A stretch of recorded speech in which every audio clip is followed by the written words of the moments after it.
Hello guys, I am Shivam Verma and right now you are my channel moves talk Shivam. और इस video में आज हम बात करने वाले हैं बैटमैन वर्सेस आयरन मैन के बारे में। और जो ये कंपैरिजन होने वाला है वो सिर्फ उनकी स्ट्रेंथ को लेकर नहीं होने वाला, और भी कई चीजों को लेकर हम कंपैरिजन करेंगे, जैसे कि उनकी नेटवर्थ, उनकी सूट्स के बारे में, उनकी वेपनरीज के बारे में, उनकी गर्लफ्रेंड्स के बारे में भी। तो अगर तुम मेरी तरह इस वीडियो के लिए एक्साइटेड हो तो वीडियो शुरू करते हैं। तो सबसे पहली चीज जो दिमाग में आती है दोनों सुपर हीरोज को लेके वो है इनके पास अखंड पैसा। तो पैसे के मामले में कौन आगे है भाई? तो चलो एक बार नजर उठा के देखते हैं और बात करते हैं बैटमैन के घर की। तो यार जो बैटमैन का घर है और उसकी जितनी भी प्रॉपर्टी है वो कितने की है? तो इसका जवाब है सिर्फ $32 मिलियन, जो कि काफी बड़ी अमाउंट है लेकिन फिर भी कम है। अब वो किसके कंपैरिजन में कम है वो तुम्हें पता ही होगा। अब बात करते हैं आयरन मैन की प्रॉपर्टी के बारे में। तो जो उसका सिर्फ स्टार्क टावर है वो $5 बिलियन का है। It's a fucking huge amount. तो अब तुम समझ सकते होगे यार कि आयरन मैन के पास कितना ज्यादा पैसा है। लेकिन बात सिर्फ यही नहीं है, अगर हम नेटवर्थ की बात करें दोनों की तो तुम्हें सुन के थोड़ा धक्का जरूर लगेगा, लेकिन फिर भी मैं बताना चाहूंगा कि इन दोनों की जो नेटवर्थ है वो सेम है। It's a $100 billion. दोनों की जो नेटवर्थ है वो $100 बिलियन की है। तो यार पैसे के मामले में तो हम सिर्फ यही बोल सकते हैं कि दोनों एक से रईस हैं। अब दूसरी बात करते हैं कि इनकी मूवीज के बारे में। बैटमैन की हाईएस्ट ग्रॉस मूवी कौन सी है? तो वो है डार्क नाइट, जिसने $1.081 बिलियन कमाए थे। वहीं आयरन मैन 3 ने भी $1 बिलियन के आसपास कमाई की थी, जो कि ऑलमोस्ट सेम ही मानेंगे हम दोनों मतलब मैं और तुम। अब तीसरा पॉइंट आता है इनकी फिजिकल स्ट्रेंथ के बारे में। मैं यहाँ पे इनके सूट के बारे में बात नहीं कर रहा, ना ही मैं बैटमैन के सूट के बारे में, ना ही मैं आयरन मैन के किसी भी सूट के बारे में बात कर रहा हूँ। किसकी स्ट्रेंथ कितनी ज्यादा है? तो पहली बात, यहाँ पे हम आयरन मैन को आयरन मैन नहीं बोलेंगे, हम टोनी बोलेंगे, क्योंकि आयरन मैन उसका सूट है और टोनी वो खुद है। तो आयरन मैन के पास उतने लड़ने के स्किल्स अच्छे नहीं है जितने बैटमैन के पास है। बैटमैन फोकस करता है अपनी फाइटिंग स्किल्स के ऊपर, और वो एनालाइज करने की भी कोशिश करता है कि सामने वाला किस तरीके की मूवमेंट कर रहा है कि वो उसको हरा सके। अब जो बैटमैन है उसकी जो पूरी स्किल्स हैं वो फाइटिंग के ऊपर ही हैं। उसने फाइटिंग करने में मास्टरी कर रखी है, उसके फाइटिंग स्किल्स काफी अच्छे हैं। टोनी के मुताबिक तो बहुत ज्यादा। अगर हम टोनी और ब्रूस की फाइट कराएं तो डेफिनेटली ब्रूस जीत जाएगा, क्योंकि ज्यादातर पावर बैटमैन की उसके सूट में नहीं है, उसमें खुद में है। वो घंटों प्रैक्टिस करता है ताकि वो पावरफुल सुपर हीरोज को मार पाए, खुद के पास बिना पावर होने के बाद भी। और जबकि उसने खुद के फाइटिंग स्किल्स सीख रखे हैं तो लोगों की भी ये फाइटिंग स्किल्स एनालाइज करके उनके ऊपर हमला करने की पूरी कोशिश कर सकता है। तो इस मामले में हमारा बैटमैन आगे है। तो अब बात करते हैं दोनों की सूट की। तो सबसे पहली चीज जो मुझे बैटमैन की सूट में बहुत ज्यादा पसंद है तो वो ये है कि उसके पास है क्लॉकिंग एबिलिटी। अब ये क्लॉकिंग एबिलिटी क्या है तो मैं तुम्हें बता देना चाहता हूँ कि एक ऐसी एबिलिटी होती है कि तुम सामने वाले को दिखाई नहीं दे सकते, जो कि हमें आयरन मैन के सूट में देखने को नहीं मिलती।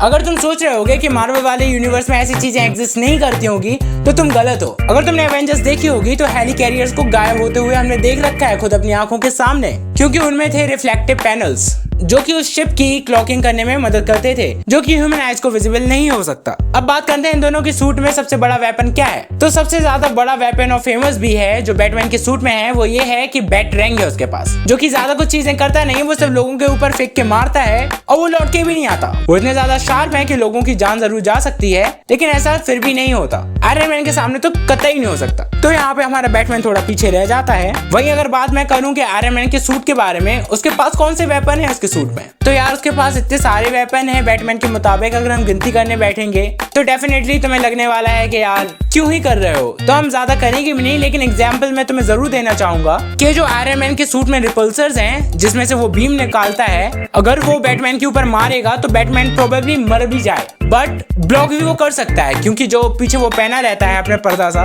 उसमें इतनी एबिलिटी है कि वो इतनी बीम को भी आराम से ब्लॉक कर लेगा बिना कोई खरोच आए या तकलीफ होए। और एक और चीज जो काफी बड़ी बात है वो ये है, जिसका सबसे बड़ा एडवांटेज आयरन मैन को खुद है, वो ये है कि वो फ्लाई कर सकता है। जब तक बैटमैन एनालाइज करेगा कि ये कहाँ जा रहा है कहाँ नहीं जा रहा है, आयरन मैन वहां पहुंच चुका होगा, और वो शायद इतनी तेजी से एनालाइज भी नहीं कर पाए, क्योंकि आखिरकार वो है सिर्फ एक नॉर्मल ह्यूमन। तो इस मामले में हम कह सकते हैं हमारा आयरन मैन आगे है बैटमैन से। अब एक और पॉइंट जो कि बहुत बड़ा पॉइंट तो नहीं है, लेकिन मोस्ट ऑफ द पीपल उसमें एक्साइटेड होंगे, और वो ये है कि किसके पास कितनी गर्लफ्रेंड्स हैं। अगर हम बात करें बैटमैन की तो यार 70s तक तो उसके पास गर्लफ्रेंड ही नहीं थी। फिर राइटरों ने सोचा कि रोमांस भी काफी बड़ा पार्ट है प्ले करने के लिए इसकी कॉमिक में, और उस पर भी हमें थोड़ा फोकस करना चाहिए। तब उन लोगों ने फाइनली उसको एक गर्लफ्रेंड दी जिसका नाम था कैटवुमन, जो कि सिर्फ एक उसकी ऑफिशियल गर्लफ्रेंड है। वहीं अगर दूसरी ओर बात करूं मैं आयरन मैन के बारे में, तो उसके पास तो जाने कितनी सारी गर्लफ्रेंड है। ऐसे ही हम उसको प्ले बॉय नहीं बोलते। अगर मैं गिनती करने बैठूं आयरन मैन की गर्लफ्रेंड्स की, तो काफी सारे मशहूर नाम हमारे सामने आते हैं, जैसे कि पेपर पॉट जो उसकी खुद की असिस्टेंट थी और एमसीयू में वो उसकी वाइफ भी बनी और हमारा टोनी अब खत्म हो चुका है। लेकिन उसके और भी कई रिलेशनशिप रहे हैं, नताशा के साथ, विटनी फ्रॉस्ट के साथ, बेथनी कैप के साथ, रोमिको फिजुकी के साथ, और हमारे भैया जो है शी-हल्क के साथ भी थोड़े इंटीमेट हुए थे। और एक और नाम जो है जो तुम्हें थोड़ा शॉक करेगा, जिसके साथ हमारे भैया का रिलेशनशिप रह चुका है, वो है जेनेट वैन डाइन, जिसको तुम जानते हो कि वॉस्प के नाम से। अब तुम समझ सकते हो कि क्या चल रहा है पूरे उसमें। अपना ही गेम ऑफ थ्रोन्स बना रहे हैं मार्वल वाले, जहाँ जो शी-हल्क है वो ब्रूस की बहन है, यानी कि हल्क की, और उसकी जो रिलेशनशिप है वो थॉर के साथ भी रह चुकी है और हमारे टोनी स्टार्क भाई के साथ भी थोड़ी इंटीमेट हो चुकी है। तो तुम समझ सकते हो कि इस मामले में मार्वल ज्यादा डार्क है डीसी से, इतना तो मैं कह ही सकता हूँ। वैसे कंक्लूजन में मैं सिर्फ यही कहना चाहूंगा कि जो हमारा आयरन मैन है वो जीत जाएगा सारी चीजों में,